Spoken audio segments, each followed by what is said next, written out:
¿Una vez te has preguntado quién es el Espíritu Santo? ¿Cuál es el propósito de Él para contigo? ¿O cuáles son sus deseos? Muchas canciones y muchas prédicas hay acerca del Espíritu Santo. Y yo diría que menos del 50% realmente lo conoce. Hoy te voy a sacar de cualquier tipo de dudas que tenga o de cualquier confusión que tengas acerca de quién es el Espíritu Santo. Y para mí es un honor hablar de la persona más importante del planeta Tierra, que se llama la persona del Espíritu Santo, y te explicaré el por qué. Te explicaré por qué para mí es un gran privilegio hablar acerca de él. No toquéis, dijo a mis ungidos, ni hagáis mal a mis profetas. Yo quiero aclarar algo antes de empezar en el tema. Fíjate que aquí habla acerca de todos los ungidos de Dios y los profetas apartes. Hay algo acerca de nosotros los profetas. Sí, repito, nosotros los profetas. Y si tú no sabías que es un profeta, hoy lo vas a entender. Que Dios no tiene una categoría totalmente aparte. Todos los que están ungidos, sean pastores, sean maestros, sean evangelistas, a Dios a toda la gloria, están ungidos, tienen la unción, tienen un poder, tienen una habilidad de Dios. Pero a mis profetas no le hagan ningún mal. Hay una categoría totalmente diferente para los profetas. Y te voy a explicar por qué. Jesús dijo: ¿no crees que yo soy en el Padre y el Padre en mí? Las palabras que yo os hablo, no las hablo por mi propia cuenta, sino que el Padre que mora en mí, Él hace las obras. Imagínate que el mismo Dios está diciendo que el Padre que mora dentro de Él mismo hace las obras. Que el Padre que mora dentro de Él, ¿a quién Jesús llamó el Padre que mora dentro de Él? Es el Espíritu Santo. Imagínate que el Espíritu Santo de Dios es el mismo Padre, pero operando dentro de nosotros y operando aquí en la tierra. Y lo más interesante es que Jesús lo necesitó para el ministerio, hasta el punto donde dijo: Él hace las obras. El Espíritu Santo es el Padre el que opera dentro de mí. Y es confuso para muchas personas porque dicen: ¿cómo el Padre puede estar en el trono y estar en mí al mismo tiempo? Eso lo hizo Jesús. Ese fue el ministerio de Jesús, tratar de reconciliar a Dios, a la humanidad con Dios, y por medio del Espíritu Santo Jesús mismo lo necesitó. Imagínate tú y yo al Espíritu Santo, donde dice: el Padre que mora en mí, Él hace las obras, Él hace los milagros. Él es el que me dice que yo tengo que decir. Dice: no hablo por mi propia cuenta, sino el Padre que mora en mí, que habita en mí. Él hace las obras. Imagínate eso. Pero cuando venga el Consolador, el Espíritu de verdad, el que procede del Padre, pero como dice el Consolador, Paracleto. Paracleto significa el ayudador, el que te socorre, el que está a tu lado. Todo eso significa Paracletos. Y te dice que es aquel que proviene de Dios. O sea, es el mismo Dios operando aquí en la tierra. Ese es el Espíritu Santo. El Espíritu Santo no es una paloma, como muchos quieren poner. Tampoco es un viento, tampoco es un fuego. El Espíritu Santo, dice la Biblia, que descendió como una paloma. Como desciende la paloma, sí, con esa hermosura, como la paloma desciende, así descendió él. Pero el Espíritu Santo no es ninguna paloma. Es una ofensa llamar al Espíritu Santo una paloma. Para todo aquel que estudia teología y todo aquel que cree en el Espíritu Santo, que sepa que lo que le estoy diciendo es verdad. Paracletos, aquel que te ayuda, aquel que te socorra, aquel que está a tu lado. Luego dice: cuánto más vuestro Padre Celestial dará el Espíritu Santo a los que se lo pidan. Si vosotros, siendo malos, sabéis dar buenas dádivas o buenos regalos a vuestros hijos, ¿cuánto más vuestro Padre Celestial dará el Espíritu Santo? ¿Cuánto más? O sea, que el Espíritu Santo es la mejor dádiva, es el mejor regalo que alguien puede jamás recibir en toda su vida. Es la persona del Espíritu Santo. El Espíritu Santo es una persona. El Espíritu Santo es la manifestación de la presencia de Dios, la manifestación de la presencia de la persona de Dios, Dios Padre, aquí en la tierra, que utilizó a Jesús para hacer milagros, que utilizó a Jesús para decirle qué tenía de qué hablar. Es el Padre morando dentro de nosotros. Ese es el Espíritu Santo, no paloma, no fuego, no viento, no nada de eso. Y es lo mejor, es lo mejor. Es el mejor amigo, el consolador, el que está a nuestro lado. Es el mejor regalo que jamás alguien puede recibir. Felipe le dijo: Señor, pero muéstranos al Padre y nos basta. Jesús le dijo: tanto tiempo hace que estoy con vosotros y no me has conocido, Felipe. El que me ha visto a mí, ha visto al Padre. ¿Cómo tú dices que no muestras al Padre? Wow, imagínate Jesús diciendo que el que me ha visto a mí, ha visto al Padre. Hay una razón por la cual Jesús dice esto. Que el que vio a Jesús, literalmente vio al Padre. ¿Por qué Jesús dice eso? Que el que lo vio a Él, literalmente ha visto al Padre. En estos postreros días nos ha hablado por el Hijo, a quien constituyó heredero de todo. Aquí está hablando acerca de Jesús. Dice, el cual siendo el resplandor de su gloria. Versículo 12 dice que está hablando acerca del Hijo. El cual siendo el resplandor de su gloria y la imagen misma de su sustancia. La palabra imagen es la palabra carácter. La palabra imagen es la palabra carácter en el original griego. Y es utilizado una sola vez en todas las escrituras y significa la misma reproducción física, la misma imagen, el mismo molde. Es como cuando usted utilizaba un metal o una moneda, utilizaba esa forma, que aquel metal lo derretía y lo ponía en el mismo molde de una moneda o de una imagen específica que usted quería que ese metal o esa moneda fuera. Así es la misma imagen, la misma reproducción del Padre, porque esto es importante, porque Jesús y el Espíritu Santo, los dos caracterizan las mismas características y la personalidad de nuestro Padre Celestial, pero ellos tuvieron diferentes funciones. Jesús se sacrificó por nosotros, pero ahora el Espíritu Santo es nuestro amigo, es el mismo Espíritu de Dios, que ahora a través de por medio de Jesús, por eso es que trabajan unidos, son tres en uno. No son tres diferentes. Jesús es Dios y el Espíritu Santo es Dios. Y ahora el Espíritu Santo mora dentro de nosotros. Con la palabra carácter, el mismo molde, el mismo Padre Celestial en nuestros corazones. Ese es el Espíritu Santo. Ahora, ¿cuáles son sus funciones y operaciones? ¿Cuáles son las funciones y operaciones del Espíritu Santo? Hay muchas funciones y operaciones que el Espíritu Santo hace y opera en nuestras vidas. Hay muchas funciones y operaciones que Él hace dentro de nosotros. Pero yo te hablaré de nueve funciones, ¿ok? Número 1. Dice que escudriña todas las cosas, aún lo profundo de Dios. Y la palabra escudriñar es examina, inquiere, averigua cuidadosamente algo y sus circunstancias. Aún lo profundo de Dios. El Espíritu Santo tiene la capacidad de examinar, de inquirir, de averiguar cuidadosamente de algo y sus circunstancias. Y si Él lo puede hacer con el mismo Padre que está en el trono, pero imagínate todas las cosas. ¿Qué sería difícil para el Espíritu Santo de examinar en nuestra vida o a nuestro alrededor lo que no nos conviene, o inquirir, averiguar? Número 2, dice, y os hará saber las cosas que habrán de venir. Número 2, y os hará saber las cosas que han de venir. ¿Y cómo hará eso? El mismo versículo dice, guiándonos a toda verdad. El Espíritu de verdad, Él mismo os guiará a toda la verdad. El Espíritu Santo de Dios es la persona que te avisa aquello que ha de venir. Y te avisa porque Él, en la esencia de Él, Él es la verdad. Pero no solamente una verdad parcial o a medias, no, es una verdad, toda la verdad. El Espíritu Santo tiene la capacidad de darte a entender lo que ha de venir para con tu vida, pero toda la totalidad de la verdad. Dios mío, que alguien pueda entender, la importancia del Espíritu Santo en nuestras vidas. Él nos guiará a toda verdad, nos guía, nos encamina, y así es como Él nos da a entender el futuro, lo que habrá de venir. Número 3, dice que nos ayuda en nuestra debilidad. Imagínate que tú tengas una área en tu vida la cual tú tienes que trabajar, o alguna debilidad física, o algo con la cual tú estás luchando, una materia en la escuela, o algo en tu vida personal, o algo en tu trabajo. Lo que sea una debilidad en tu vida, el Espíritu Santo es nuestra ayuda en esa misma debilidad. Imagínate qué tan importante es el Espíritu Santo, que nos ayuda en nuestra debilidad. 3.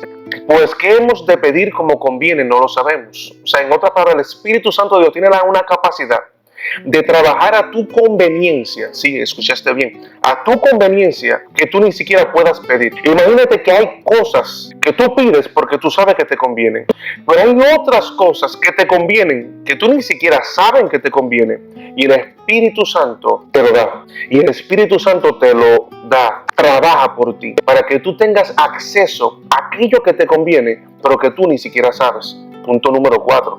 Número 5. Intercede por nosotros. En otra versión dice que demanda por nosotros. Y la palabra demandar aquí significa reclama, exige y considera nuestro derecho con el Padre. No. Imagínate el Espíritu Santo que intercede por ti, demanda por ti. demanda una buena salud, demanda ciertas cosas, exige, reclama, exige, considera tu derecho. Imagínate un amigo tan importante en tu vida que mientras tú duermes, él está exigiendo, que mientras tú trabajas, que mientras tú te mueves, mientras tú te estás manejando, él está intercediendo. Él está exigiendo, Él está demandando a tu favor para que no choque, para que no haya accidente. Él cubre a tu familia, guarda tu hogar. El Espíritu Santo es la mejor persona que jamás existe. Este es el número 5. Número 6. Pues no habéis recibido el espíritu de esclavitud para estar otra vez en temor. Punto número 6. El Espíritu Santo de Dios no solamente quita de ti la esclavitud, las cosas del mundo, pero sobre todo quita de ti el temor. Quita de ti el temor. Ya tú no tienes miedo de lo que ha de pasar en el futuro. Tú estás conscientemente seguro, convencido de que el Espíritu Santo quitó todo miedo acerca del futuro. Tú sabes que te va a ir bien. Tú sabes que lo que viene en el futuro, uno nunca sabe si uno se enferma, uno nunca sabe cuándo se va a morir. Mentira del diablo. Dios quita ese vocabulario, Dios quita esa forma de pensar, porque el Espíritu Santo de Dios quita todo miedo de ti, de lo que ha de pasar. Punto número 7. El Espíritu Santo da testimonio a nuestro espíritu de que somos hijos de Dios. Nos asegura, confirma de que somos hijos de Dios, no solamente a nosotros mismos, sino también a los que nos rodean, pero sobre todo en nuestro propio corazón. Nos da la confianza, la seguridad. Esa es la obra del Espíritu Santo. Porque imagínate, con tantas imperfecciones y tantas cosas que suceden en el mundo, el Espíritu Santo de Dios es quien nos dice a nuestro propio espíritu: tranquilo, tú eres mi hijo. Esa es la función del Espíritu Santo: recordarnos, asegurarnos, decir: y tú eres mi hijo. Imagínate que el presidente de una nación diga en público: fulanito de tal es mi hijo. ¡Wow! ¡Qué importancia, qué relevancia! Que aquel hombre que es un presidente de una nación diga que tú eres su hijo. Imagínate nuestro Padre Celestial, que diga que la función del Espíritu Santo en nuestra vida es que nos confirma, nos asegura, nos da la confianza de que somos verdaderamente sus hijos. Punto número 8 dice que nos hace herederos de Dios y coherederos con Cristo. ¿Sabe lo que significa esto? Esto significa muchísimo. Si yo pudiera predicarle de esto más profundo. Coherederos con Cristo significa que, ¿sabe cuando usted comparte una herencia con alguien? Imagínense que todo lo que Cristo Jesús heredó de su Padre Celestial y conquistó espiritualmente y físicamente aquí en la tierra, y todo lo que Él hizo cuando estuvo acá, y todo lo que hizo cuando fue al cielo, nosotros estamos compartiendo las mismas herencias que nuestro Señor Jesucristo disfrutó aquí en la tierra. Imagínate qué hermoso es saber eso. Y esa es la función del Espíritu Santo, que tú puedas coheredar, que tú puedas compartir de las mismas herencias, de las mismas bendiciones que Cristo Jesús, que está vivo y resucitó y está en el cielo, Él participa. Esa es la función del Espíritu Santo constantemente, lo cual también hablamos no con palabras enseñadas por sabiduría humana, sí, porque hay una sabiduría humana, no que sea mala, hay una mejor, sino con la que enseña el Espíritu, acomodando lo espiritual a lo espiritual. Imagínate que el Espíritu Santo de Dios nos enseña. Ese es el punto número 9 que te quería hablar. Y para mí es muy importante porque esta enseñanza está ungida, esta enseñanza está llena, esta prédica está llena de enseñanza que el Espíritu Santo de Dios me ha dado a mí. Esto es muy importante porque si el Espíritu Santo de Dios te puede enseñar cosas, el Espíritu Santo de Dios nos enseña. Yo sería incapaz de dar una prédica como esta si no es por el Espíritu Santo. Por eso yo digo, gracias a Él. Él es quien me enseña, Él es quien me guía. Y yo sé que usted ha escuchado acerca de los dones que el Espíritu Santo da a nuestras vidas, porque el Espíritu Santo, a pesar de que Él mismo es un regalo, como su persona es un regalo para nosotros, pero Él también viene con regalos para nosotros, que nosotros operamos espiritualmente. Y yo sé que usted ha escuchado que hay 9, pero realmente hay más de 9 dones. Sí, yo sé. Quizá usted no había escuchado eso, pero realmente estás. Vamos a empezar por los 9, que la mayoría de las personas conocen. Y dice: pero a cada uno le es dada la manifestación del Espíritu para provecho, porque a este es dada por el Espíritu palabra de sabiduría, a otro palabra de ciencia según el mismo Espíritu, a otro fe por el mismo Espíritu, A otro, dones de sanidades. Escuche, no dice don de sanidad. Dones de sanidades. Porque hay muchas diversidad de sanidades. Dentro hay varios dones de sanidad. O sea, hay personas que pueden tener 3 dones de sanidad. 4, en otras palabras, hay personas que son excelentes orando por dolores de cabeza o por dolores de cierta forma. Hay otras personas hay personas que desarrollan más unas sanidades que otras. Y es por el mismo espíritu, por eso dice dones de sanidades. A otro, el hacer milagros. Este me gusta a mí mucho, a mí me encantan los milagros y Dios me usa haciendo milagros. Y dice el hacer milagros. Me gusta porque no dice el don de milagros, no, el don de hacer. En otras palabras, Dios te da la capacidad de tú trabajar, en inglés dice work out miracles, de tú hacer, de tú producir tu propio milagro, trabajarlo, hacerlo. A otro, profecía, discernimiento de espíritu, diversos géneros de lengua. Sí, hay lenguas que el Señor nos da, que son diversos géneros de lengua, donde podemos hablar en otras lenguas y ser edificado nuestro espíritu. Y otro dice, e interpretación de lengua. Tú también nos da la capacidad de poder interpretar diferentes géneros de lengua. Y dice que el Espíritu Santo de Dios reparte como Él quiere. Imagínate que en su corazón Él quiere tanto que nosotros operemos con los dones que Él nos da, que Él nos da como Él quiere. En otras palabras, Él quiere que sus dones operen en nuestra vida. Por eso es que los reparte, por eso es que los da, los distribuye. Ay, Dios mío. El Espíritu Santo de Dios reparte a cada uno en particular como Él quiere. Imagínate que el deseo mayor de Dios es repartirnos sus dones a nosotros. Mire qué hermoso es Dios. Es su querer. La Biblia dice que no solamente lo da porque lo tiene que hacer, no, es porque Él quiere. Él desea que usted trabaje con esos dones. Y dice que utilice esa manifestación del Espíritu de Dios, así como Él se manifiesta. Esa manifestación llama a los dones como una manifestación del Espíritu de Dios, que lo utilice para provecho. Sáquele provecho a la manifestación del Espíritu de Dios en su vida. Usted se ha ejercitado en los dones de Dios. Estos son 9. Aquí vienen otros 6 dones que la Biblia también habla. Digo por la gracia que me es dada a cada cual que esté entre vosotros, que no tenga más alto concepto de sí que el que debe tener. Oiga, como dice aquí, esto es un tema muy interesante, presta atención a esto. Sino que piense de sí con cordura, conforme a que a la medida de fe que Dios repartió a cada uno. La palabra medida aquí en el original griego es metrón. Y metrón significa la medida requerida de fe. Aquí no está hablando de que Dios repartió a alguien mucha fe y a otros poca fe. Aquí está diciendo que Dios a cada uno le dio una medida de fe requerida. O sea, lo que se requería de fe para tú operar en tu vida, esa gracia.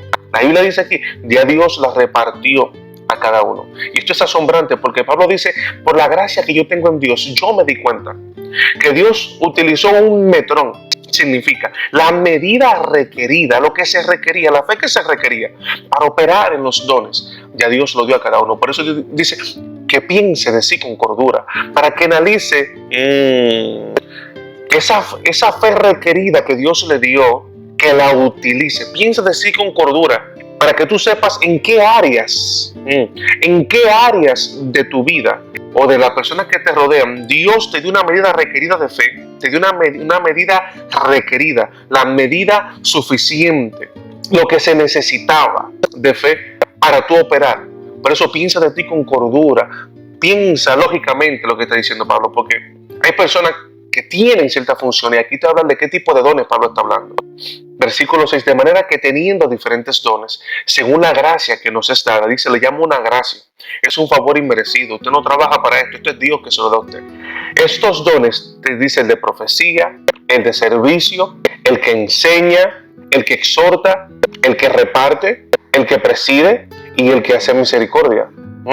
Interesante esto, ¿eh? ¡Wow! Soy más de 9 dones. Ahora, presta atención a esto. El de profecía. Pablo dice algo asombrante acerca de el de profecía. Dice, úsese conforme a la medida de fe.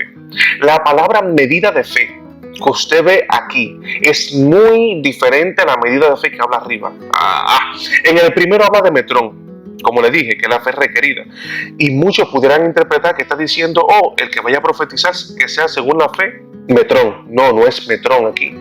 Es una palabra, no es metrón. Es una palabra griega que se dice analogía en griego y es utilizada una sola vez en toda la escritura. Imagínense, Pablo utilizó una palabra nueva para hablar acerca de la profecía. Él dice, aquí está la fuente de la gracia del don profético. Ay, ya empezamos, ya empezó el mensaje. Analogía está escrita una sola vez en todas las escrituras y significa proporción o acciones, significa acciones o por ciento. El apóstol Pablo está diciendo aquí, el que vaya a profetizar, el que va a hablar acerca del futuro, acerca de alguien, el que va a profetizar, el que va a decir algo acerca del corazón de alguien o acerca del futuro de esa persona, porque vamos a hablar un poco más de la profecía para que usted me entienda. Que lo haga conforme a la medida de fe. Conforme, imagínense que usted tenga una compañía, ¿verdad? Y que usted tenga el 50% o el 80% en esa compañía. Usted puede o emplear a alguien o ayudar a que un cliente o un futuro cliente tenga acceso a los beneficios de su compañía.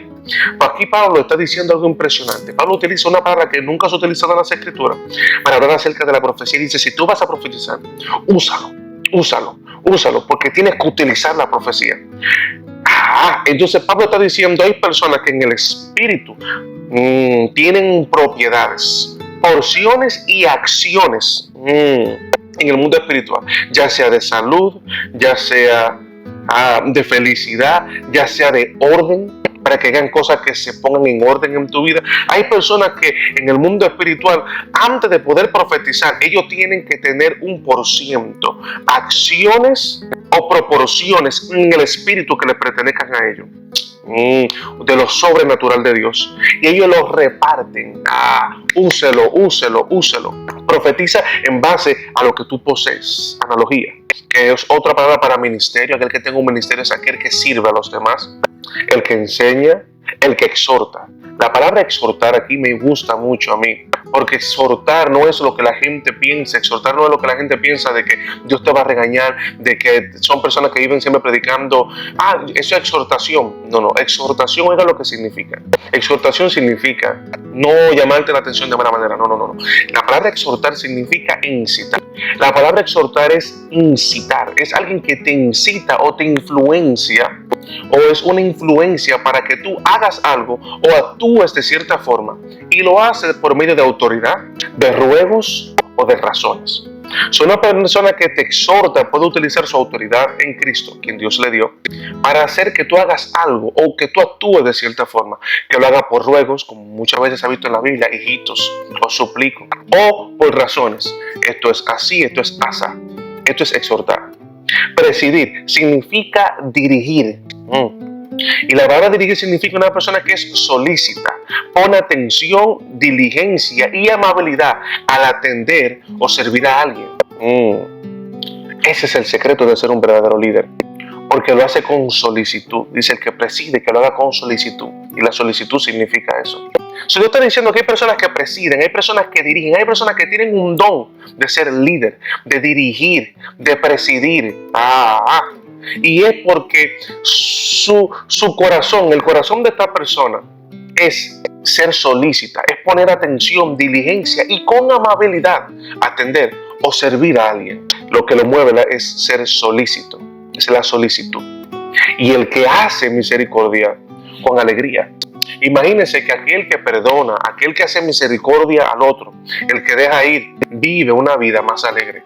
Y a causa de su alegría, el motor para una persona dar misericordia es la alegría.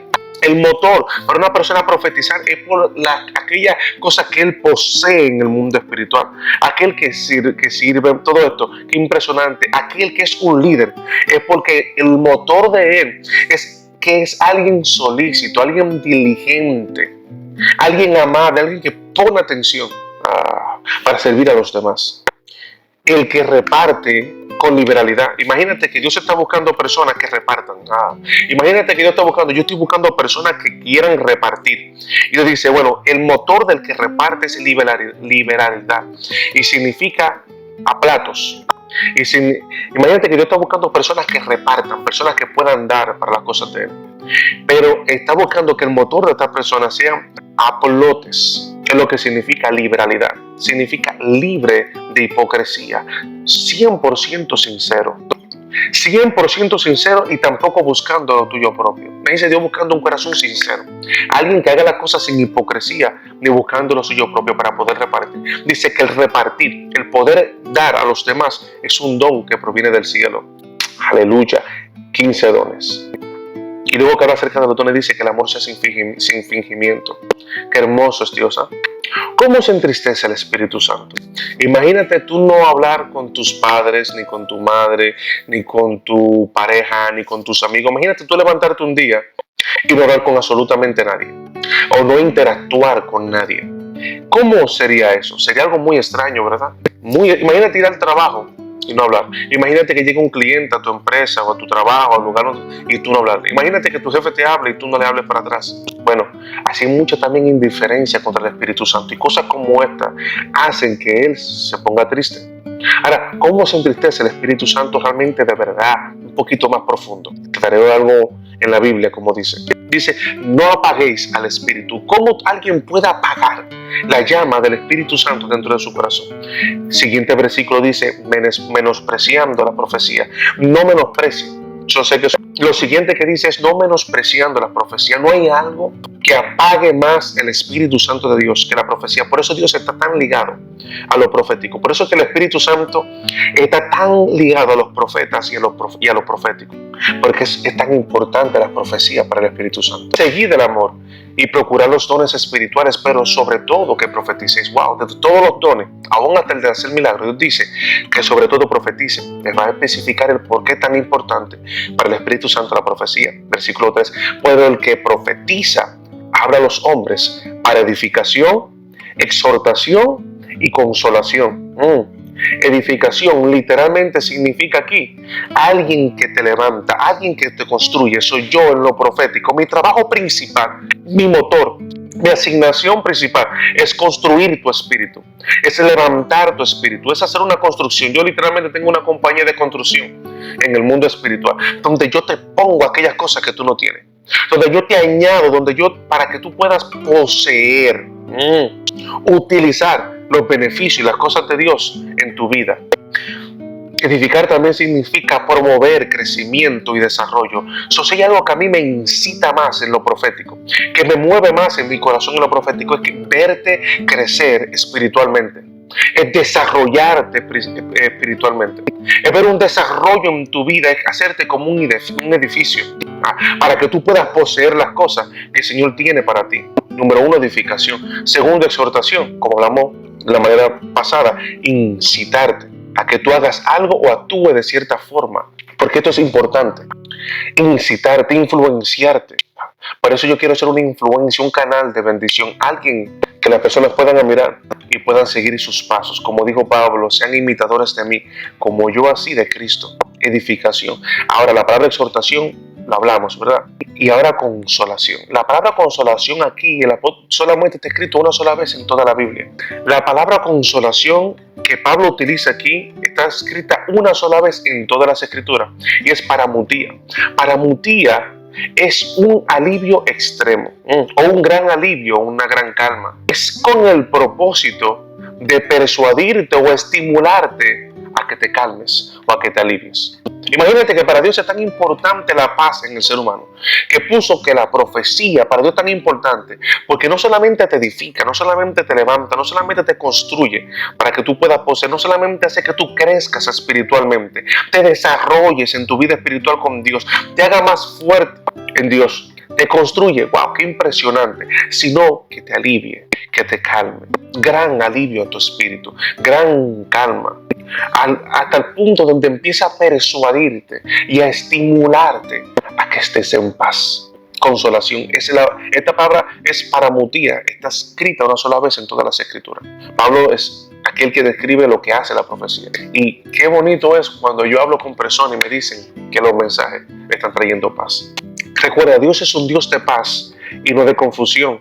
1 Corintios capítulo 14 dice, y el espíritu de los profetas están sujetos a los profetas, pues Dios no es un Dios de confusión, sino de paz. Imagínate que para Dios esto es muy importante, porque aquí está hablando de que Dios estaba diciendo a los profetas de que profetizaran en orden, que profetizaran en orden. Y aquí dice algo muy interesante: Dios no es un Dios de confusión, sino de paz, porque hay muchas personas que escuchan a una gente aquí, otro le dice otra cosa allá, y entran en confusión y dicen: ¿qué es lo que Dios está hablando a mi vida? No, no es que Dios esté hablando solamente a tu vida, sino que el espíritu del profeta está sujeto al profeta. ¿Qué significa eso? Que Dios le dio una habilidad especial a los profetas, de poder escuchar y poder hablar. Acuérdate que Pablo está diciendo aquí que hablen en orden. Si un profeta tuvo una revelación, que hablara y luego el otro hablara. O sea, que Dios le estaba diciendo a través de Pablo a los profetas de los Corintios que ellos tenían la capacidad de hablar y de profetizar lo que ellos veían en orden. O sea, simplemente porque tú lo viste no significa que tú lo vas a hablar. Y por eso está diciendo que el espíritu del profeta se sujeta al profeta. Muy bien, ahora imagínate, no solamente el profeta tiene la capacidad de decidir cuándo habla y cuándo no, sino también de cuándo oye y cuándo deja de escuchar. Y el cómo oye y el cómo deja de escuchar. Por eso dice: Dios no es un Dios de confusión, sino un Dios de paz. Las palabras que Dios te habla traen paz a tu vida. Esa es la primera clave. Y segundo, traen paz a tu vida. Y lo segundo aquí, que a mí me llama la atención, pero muchísimo, es el espíritu del profeta, se sujeta al profeta. Imagínate que el espíritu con el cual el profeta opera en las cosas de Dios depende de su intelecto, de su entendimiento, depende de la experiencia, la personalidad y la habilidad del profeta.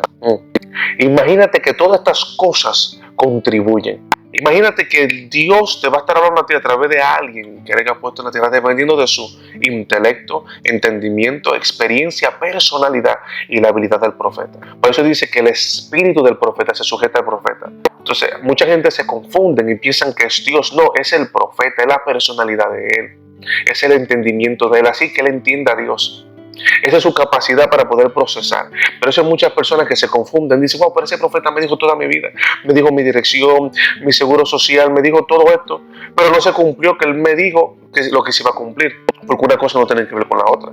Una persona puede tener el don de ciencia, de saber muchas cosas de tu vida, no significa que tenga el entendimiento, el intelecto o la experiencia o la habilidad de poderte desarrollar o poderte dar algo que tú realmente quieres, o que Dios lo use en sanidad, o que lo use en milagro. Él está limitado a sus habilidades y su personalidad y su entendimiento en Dios. Tú vas a estar limitado a ese Dios de ese profeta, o de aquel pastor, o de aquel ministro. Aunque un pastor no es lo mismo que un profeta, totalmente diferente. Dios mío, qué delicia la palabra de Dios. Con esto termino y con esto acabo.